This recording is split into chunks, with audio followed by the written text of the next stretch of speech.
все же, господа, согласитесь, жаль настоящей русской охоты с гончими, борзыми, москвичанами, а? Да, нынче таких уж не устраивает накладность. Хотя вы, Дмитрий Львович, могли бы, пожалуй, тряхнуть стариной. Да-да. Мог бы, Иван Христофорович, мог бы. Да не стану. Это все равно, что мертвого оживить. Ай, все в этом мире рано или поздно когда-нибудь да погибнет. Как и мы с вами, и все наши прожекты, и все наши забавы. Кроме того, я полагаю, что гораздо гуманнее убивать зверя выстрелом, чем травить гончими. О, Тимофей, ну что там? Фух, загонщики нашли след, ваше сиятельство. Ну что ж, господа, пора.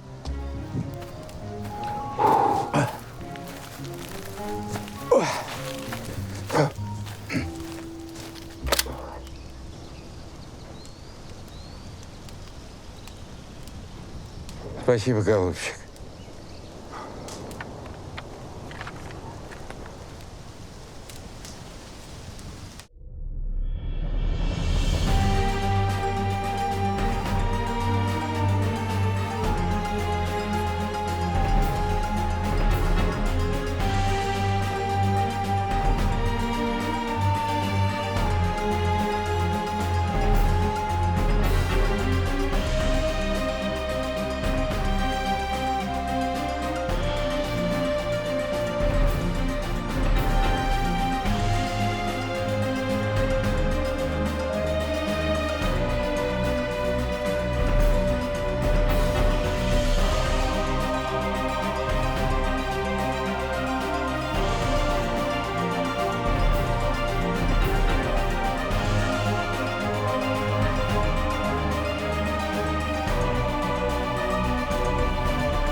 Ну что ж, ваша рана полностью зажила, чем вас и поздравляю.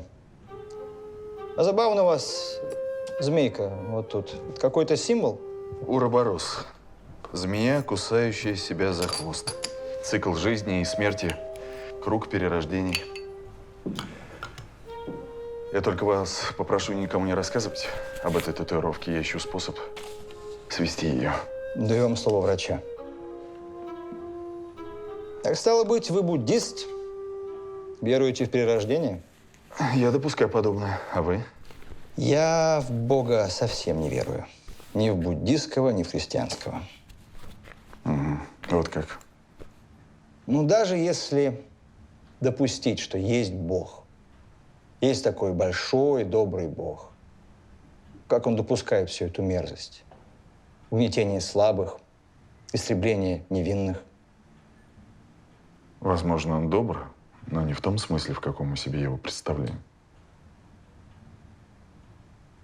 А если он не добр, то какая мне разница, есть он или нет? Прощайте, Андрей Петрович. Постарайтесь больше не лезть под пули. И в смерти нет ничего возвышенного. Одна сплошная вонь и мерзость. Поверьте мне.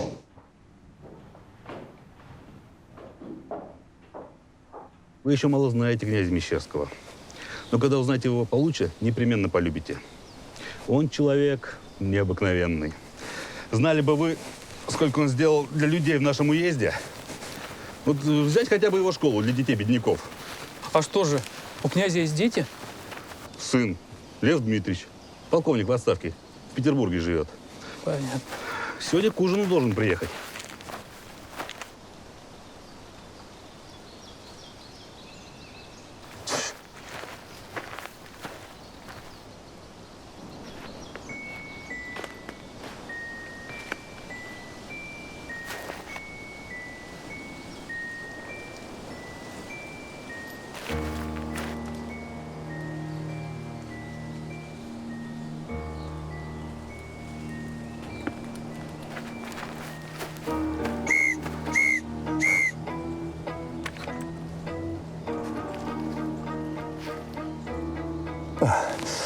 Ваше сиятельство, вам нехорошо. Да ничего, пустое, пройдет. Тимоша, ты вот что, давай-ка сам, давай.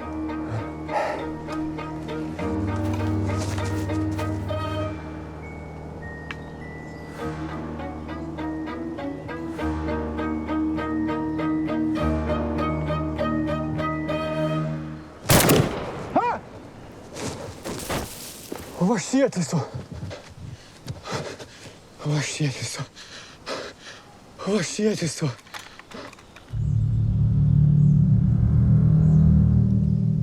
Господи, ну что же это такое? На помощь! Сюда! Резать не дадим. Нет на это нашего согласия. Может, капелек каких ей дашь, сестрица? Какие капельки, милая, у тебя ребенок задыхается. Ей операция нужна срочно. Да не слушай ты их. Нету нашего согласия. Пойдем отсюда, Настена, пойдем. Да вы же ребенка губите. Иван Евгеньевич, слава богу, у девочки дифтерийный круп, а они не дают операцию делать. Не дают и не надо, правильно. Ты молодая, и новую родишь, это пока тебя на небесах дождется. Пойди Да не плохо. слушай ты их, дура. Пойдем отсюда, Настена. Горло резать, это что удумал-то? Жаловаться буду. Нет у нас согласия. Согласия нету. Соглашайтесь. Ну, Согласна. Операционную быстро. поняла. Ну, давай. Останьтесь здесь, ради бога.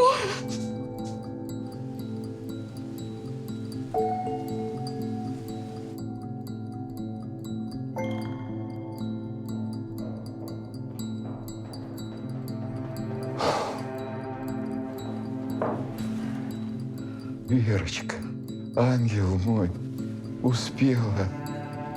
Сподобил Бог попрощаться.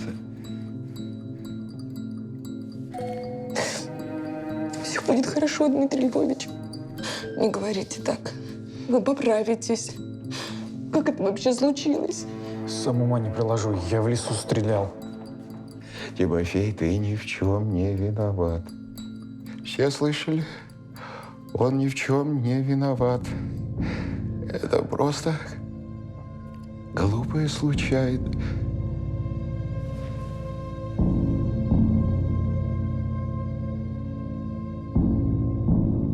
Господа, князь скончался. Нет. Нет.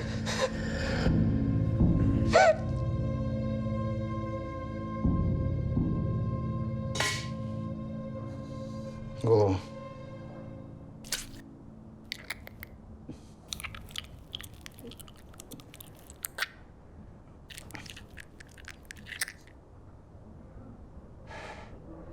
Задышала. Будет жить. Принеси камфоры. Да. На медне был у Клюева. Представляете, полностью выздоровел.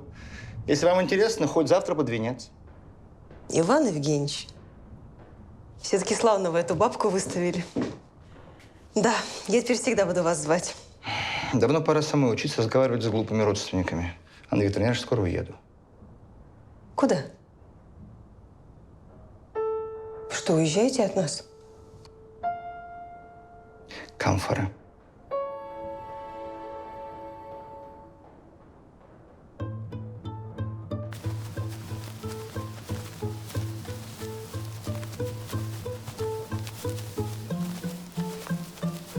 Покажи, где вы стояли с князем. Вон там. Господа, прошу всех занять те места, где вы находились в момент выстрела.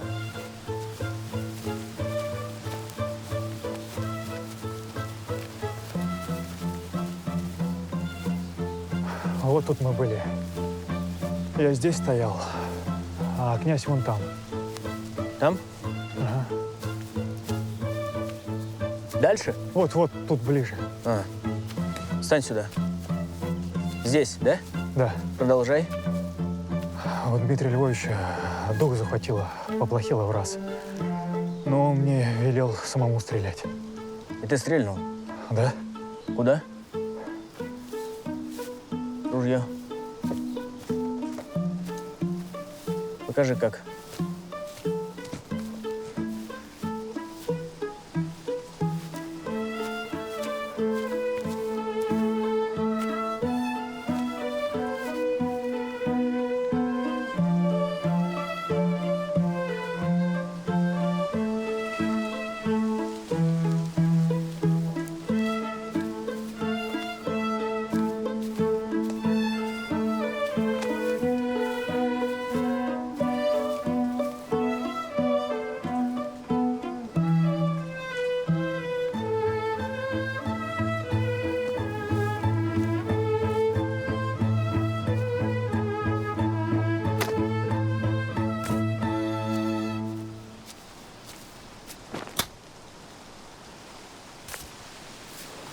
Хорошо, отойди-ка, братец.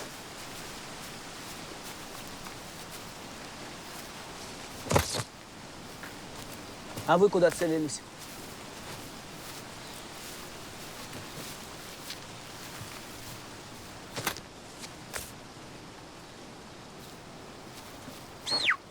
Господа, прошу всех на поляну!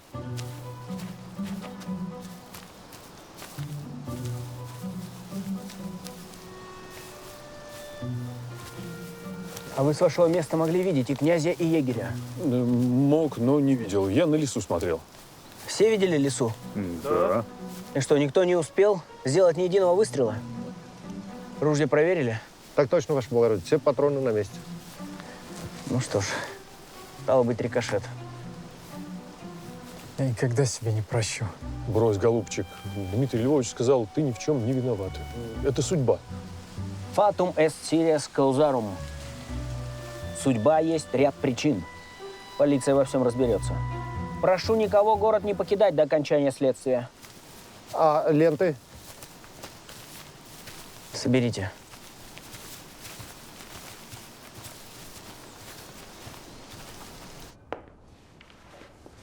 Анна Викторовна, слышали про эпидемию холеры в Туркестане? Да.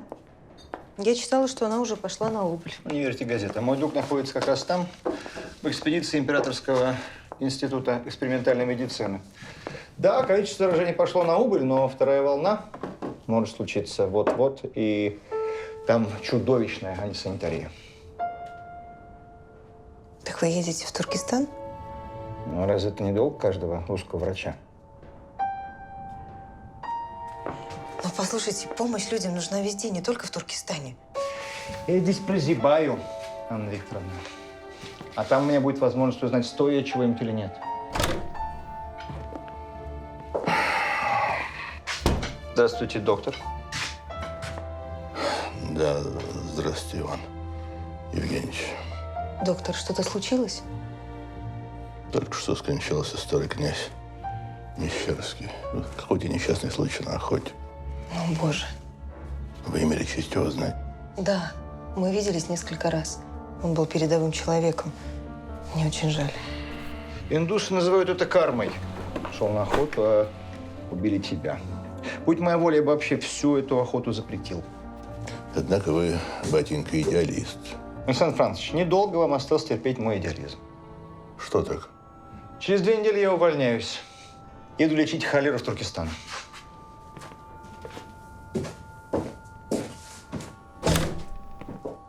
Это он серьезно? Боюсь, что да.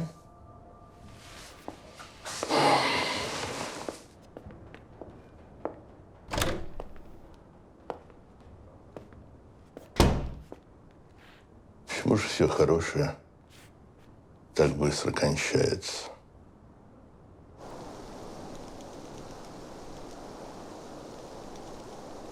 Однако, господин Штольм, ваша гипотеза не подтвердилась. В день убийства адмирала Бобринского мичманы Заливухин и Нелидов были в море, они не причастны к его смерти. Я подумал, что проверить все же стоит. Совершенно верно. Тем более, что связь Светлова и Крутина очевидна. Кое-что начинает проясняться.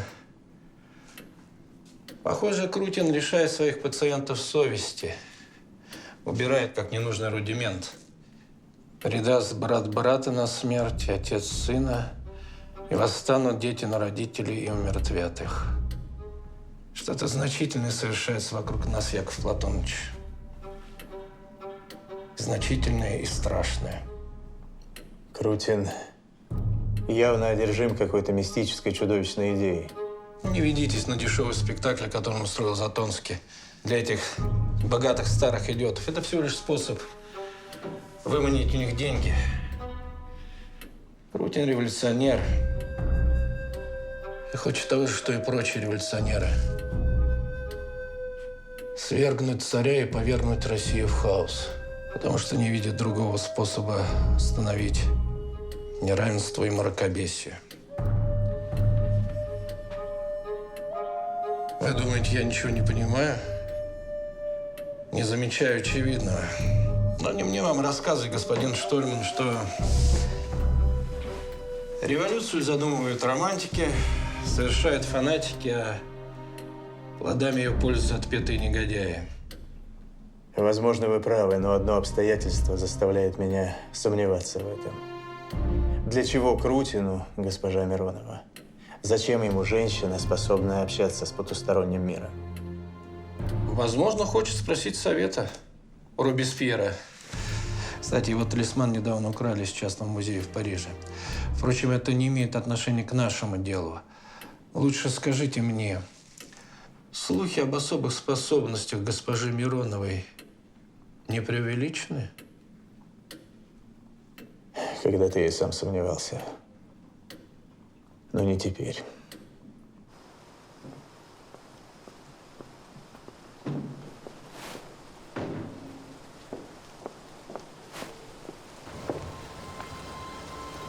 Дмитрий Львович, я не буду с вами разговаривать. Уходите. Я не буду с вами разговаривать. Вы от меня ничего не добьетесь. Спаси мою дочь. Спаси. Уходите. Я не буду с вами разговаривать. Вы от меня ничего не добьетесь. Барышня, что с вами? Не заболели ли?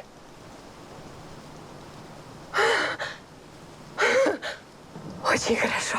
Куда прикажете? В больницу.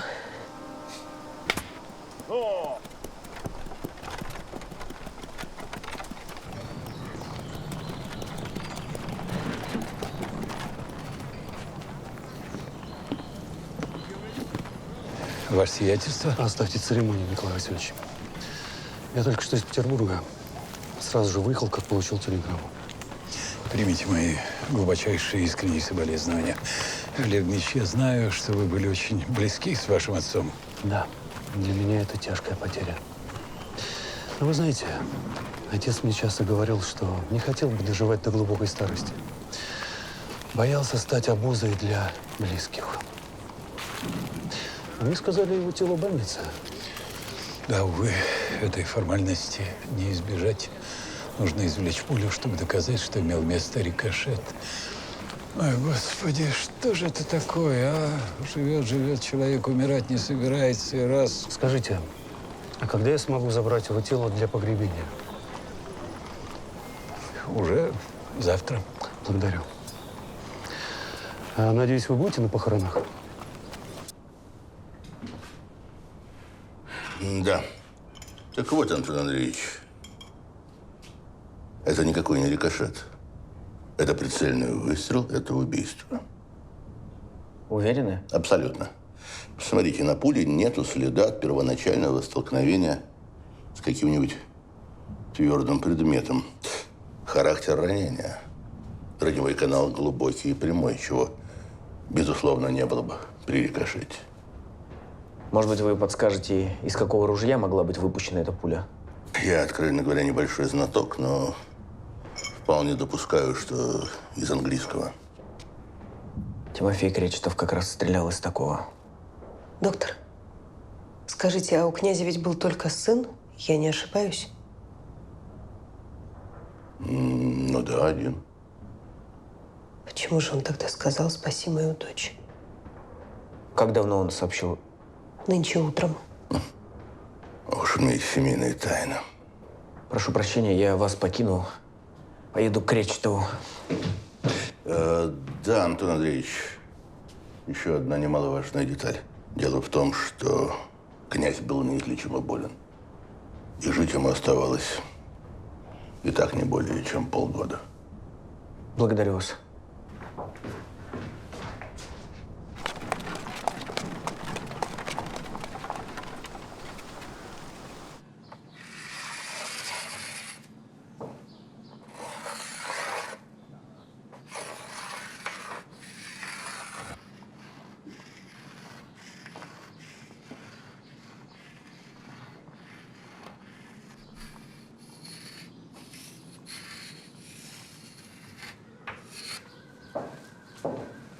Ну а теперь давайте хором прочтем, что я написала. Сокол!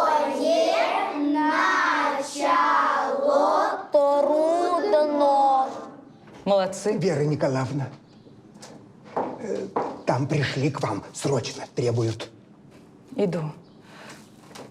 Не шалите без меня.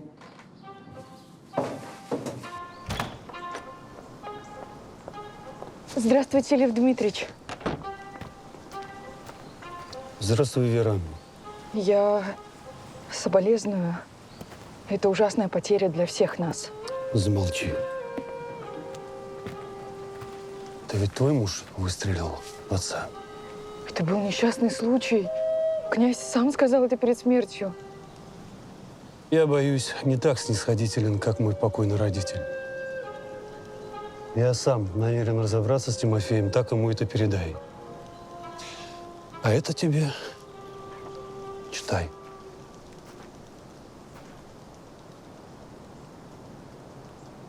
Уведомление о закрытии школы? Да как вы можете? Неужели у вас рука подымется? Ваш отец вложил столько сил в эту школу. Это дело всей его жизни. Ну, а я, как ты знаешь, всегда полагал, что это блажь, притом опасная. Школу закрыть в 3 дня.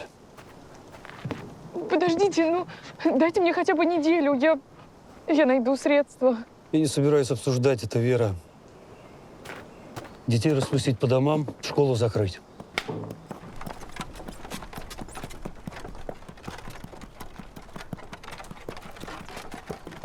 Вашей жене пришлось пережить такой ужас, что она предпочла забыть о нем, погрузившись в безумие. Ее разум стер всю память словно ластиком, лишь бы избавиться от кошмарных воспоминаний. Но я думаю, я смогу ее заставить все вспомнить. Вспомнить это что, необходимо? Без этого нет никакой надежды на излечение. Я могу к ней выйти? Разумеется. Взгляните, сударыня, кто к вам пришел. Узнаете? Не буду. Я не сегодня. Я не буду. Я не буду. Не сегодня. Посмотрите внимательно. Вы очень хорошо знаете этого господина. Здравствуй, Нина.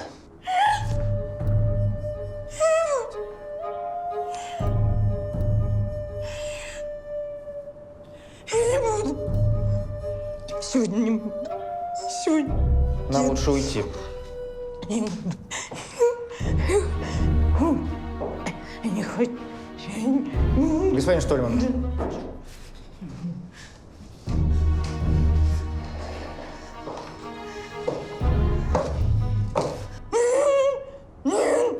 Большой человек был. Сколько благодарных людей пришло на кладбище. Кого только не было. Признаюсь, я нисколько не удивлен. Полагаю, Тимофей Кречетов просто не мог более терпеть. Ну, а что терпеть, Лев Дмитриевич? Ваш отец был благодетелем для всех своих людей. Это да. Но и у него были свои маленькие слабости. Какие же? Вы говорите о Вере Кречетовой? Я видел, как ваш отец нежно прощался с ней перед смертью. Жаль, на тот момент я еще не знал, что егерь ее муж. Трудно себе это вообразить, правда? Вера появилась в нашем доме, когда ей было 5 лет. Отец дал ей образование, позволил вести жизнь, совершенно не соответствующую людям ее сословия, поставил заведовать школой.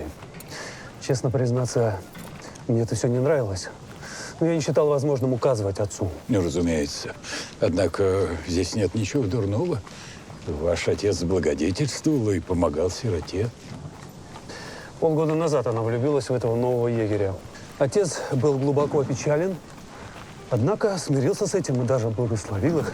Слава Богу, семейная жизнь их не заладилась. Отчего же? Вера была испорчена. Она приобрела взгляды и привычки, несвойственные женщине ее положения. А вы, ваше сиятельство, считаете, что достойное место в обществе человек может занять только по праву рождения? Благородству нельзя выучиться, господин Коробейников. Думаю, что связь между отцом и Верой скоро возобновилась. И, разумеется, Тимофей стал бешено ревновать. И почему же тогда ваш отец на смертном одре объявил во всеуслышание, что Тимофей ни в чем не виноват? Любите врагов ваших. Слыхали? Господа?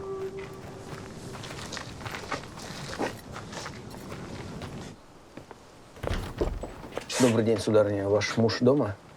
Нет, его нет дома. Что случилось? Он обвиняется в убийстве князя Мещерского.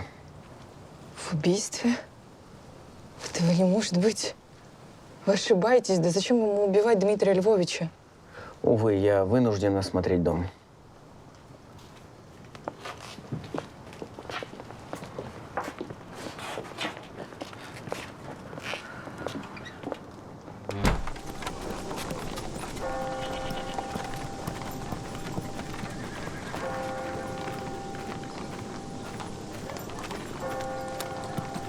Анна, стой. Подождите. Выслушайте меня. Это никогда не кончится. Я принял вызов от Клюева. Неужели только моя смерть утешит вас? Я знаю, я должен был вам сразу все рассказать, но Что бы это изменило? Вы женаты. только перед законом. Какой мужчина на вашем месте не сказал бы этого женщине, которую не хочет терять? Я говорю вам правду. Кто она? Вы знаете. Нет, откуда мне знать?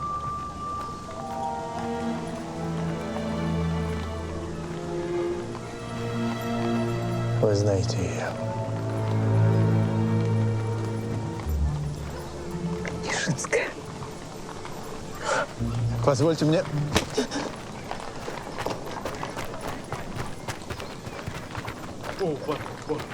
Простите.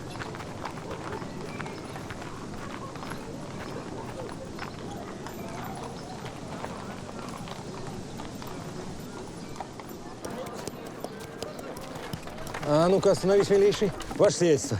Господин Миронов? Лев Дмитриевич, я искал вас. Примите мои соболезнования. Благодарю. Видите ли, дело в том, что где-то около года назад ваш батюшка обратился ко мне с просьбой составить завещание. Так что не соблаговолили бы вы отправиться со мной в контору для его оглашения? Что ж, в таком случае давайте приступим к этому поскорее. Прошу вас. Трогай, милейший.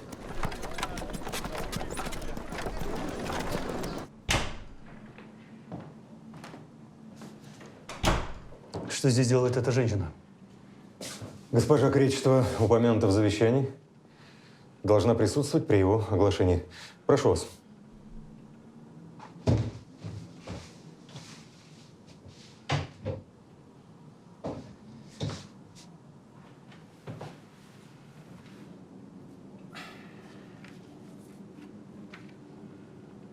Итак, 1893 года, октября 15 дня. Я, ниже подписавшийся, находясь в здравом уме и твердой памяти, делаю соответствующее распоряжение на случай моей смерти. Моей незаконно рожденной дочери, Вере Николаевне Кречетовой, я завещаю основанную мною школу и 50 тысяч рублей. Так, погодите. Что значит моей дочери? Она же была его любовницей. Разумеется, нет. Дмитрий Львович всегда относился ко мне как отец. Боже мой. Но ведь школа теперь спасена.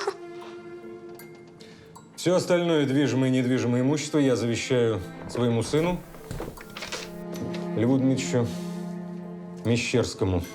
Составлено по всем правилам и заверено свидетелями. Для вас также есть письмо лично.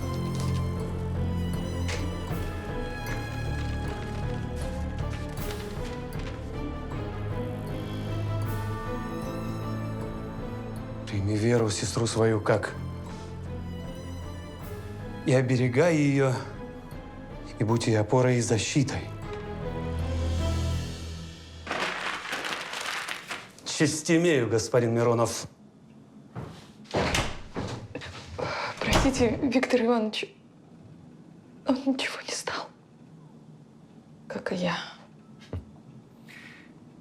Не переживайте, Вера Николаевна.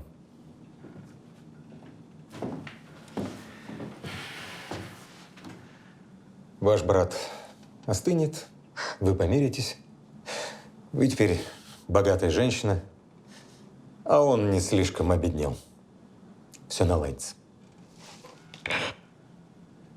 Простите.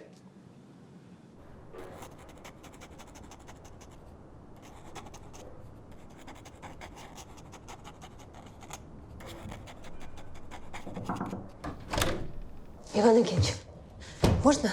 Анна Викторовна, у вас сегодня выходной. Да, но мне очень надо с вами поговорить. Прошу вас. Вы, кажется, вчера сказали, что собираетесь ехать в Туркестан. Да. Как вы думаете, а я могу тоже туда поехать? Что? Анна, вы не представляете, какие там условия. Прошу вас, выбросьте это из головы. Подождите, выслушайте меня. Вы вчера сказали, что хотите узнать, чего на самом деле стоите. Я тоже этого хочу. Я не первый год помогаю людям, но моя жизнь здесь сделалась совершенно невыносимой. Я не могу больше оставаться в этом городе. А если в Туркестане сейчас беда, значит, мое место там. И уж поверьте, тяготы и лишения меня не смутят. Вы же понимаете, что дело не в лишениях, а в том, что вы можете заразиться и умереть. Мне нет дела до моей жизни. В страданиях родилась решимость. Что ж, сестры милосердия там очень нужны. А вы с вашими знаниями и навыками, пройдя все это, сможете стать настоящим врачом. А ваши родные вас отпустят? Я с ними поговорю. Сегодня же.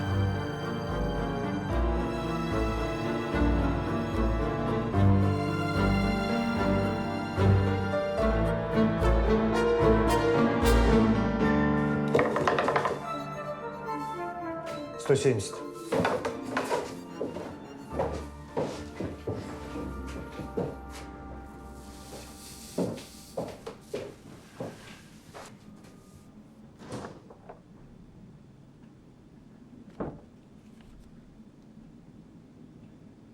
Ну, как там в столице?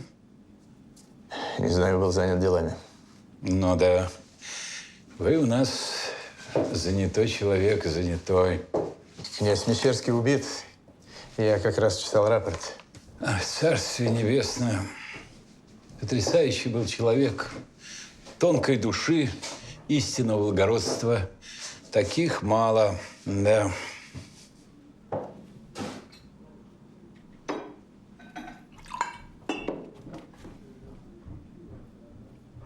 Сегодня утром схоронили. К сожалению, преступника поймать не удалось, но мы его отыщем. Обязательно отыщем.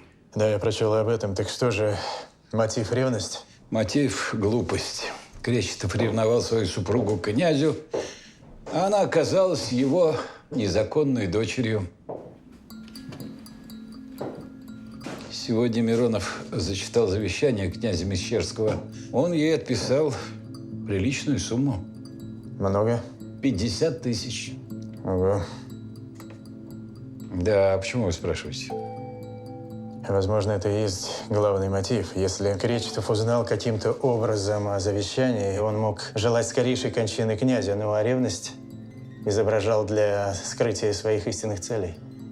Вы имеете в виду, мог быть сговор между супругами? Я бы не торопился, это только предположение. Однако я бы хотел допросить госпожу Кречетову немедленно. Ну, вы можете это сделать утром, она никуда не сбежит. От таких денег не сбегают. И все же я бы хотел допросить ее сегодня.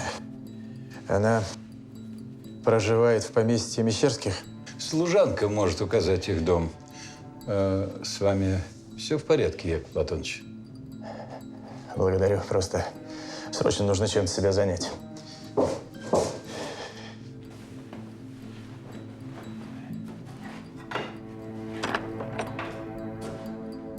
Часть имею.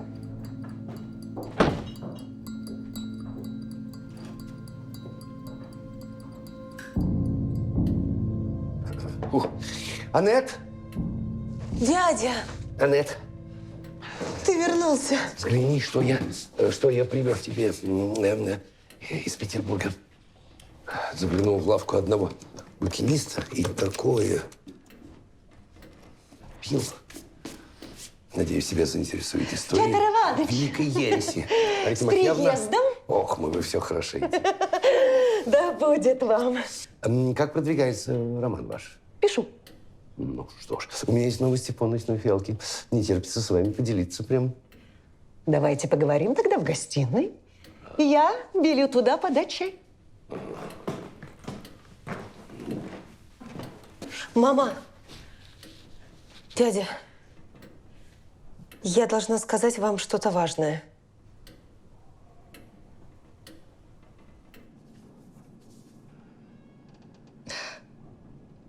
Папа. Дорогой папа.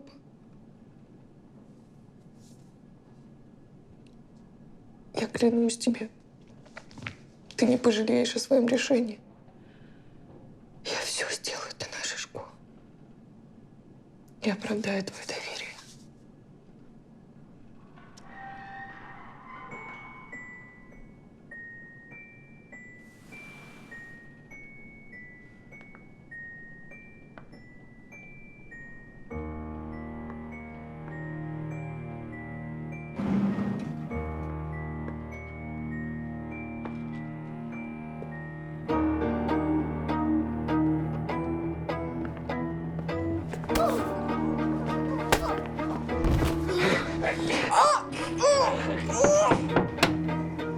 Госпожа Кречетова, вы дома? Откройте!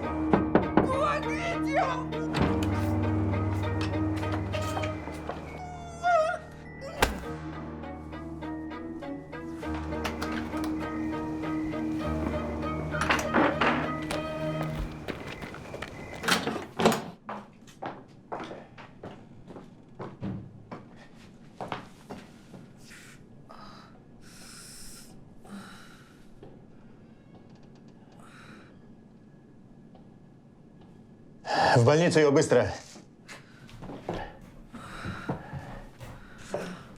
Кто же это сделал? Кто же вас так?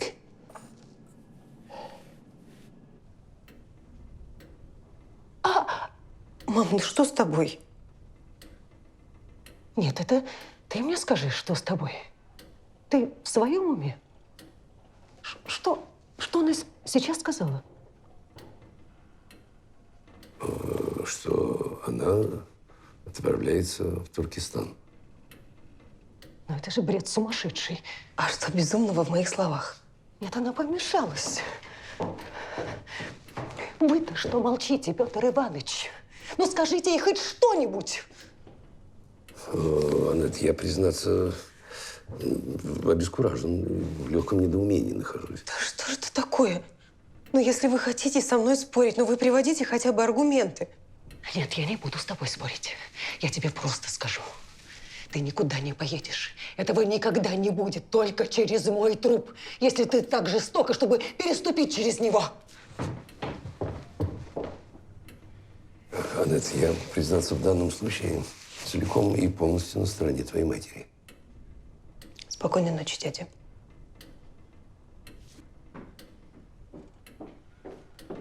Аннет, а книга?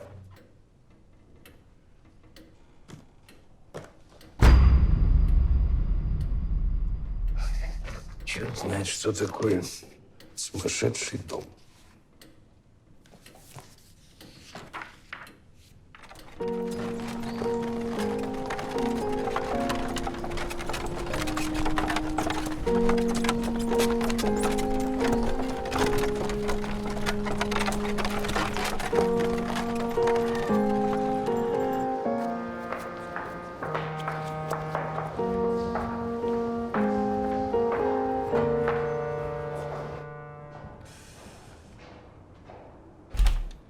Вера Дмитриевна, голубушка, что с вами?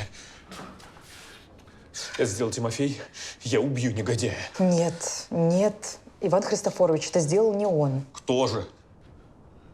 Я не разглядела. Как же вы можете быть уверены, что это не он? Нет, домой вы больше не вернетесь. Я не позволю, чтобы вы жили под одной крышей с убийцей. Не смейте говорить так о моем муже. Анна Викторовна, позвольте узнать, а почему? Посторонний в палате. Простите, доктор, это Это мой друг. Иван Христофорович Вольпин, к вашим услугам.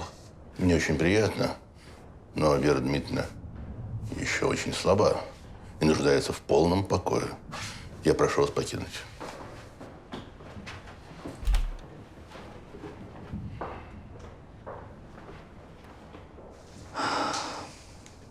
Вера, я хотела вам сказать. Полиция уже расследует нападение на вас. Но вы ни с кем не обязаны об этом говорить. Да, я знаю. Простите, Анна, я хотела вас попросить, если вам не трудно. Мои ученики ничего не знают, они ждут меня. Мне сказали, что судебный следователь вот тут явится и устроит допрос. Вы не могли бы кого-нибудь послать в школу? Предупредить. Судебный следователь. Я сама схожу и предупрежу ваших ребят.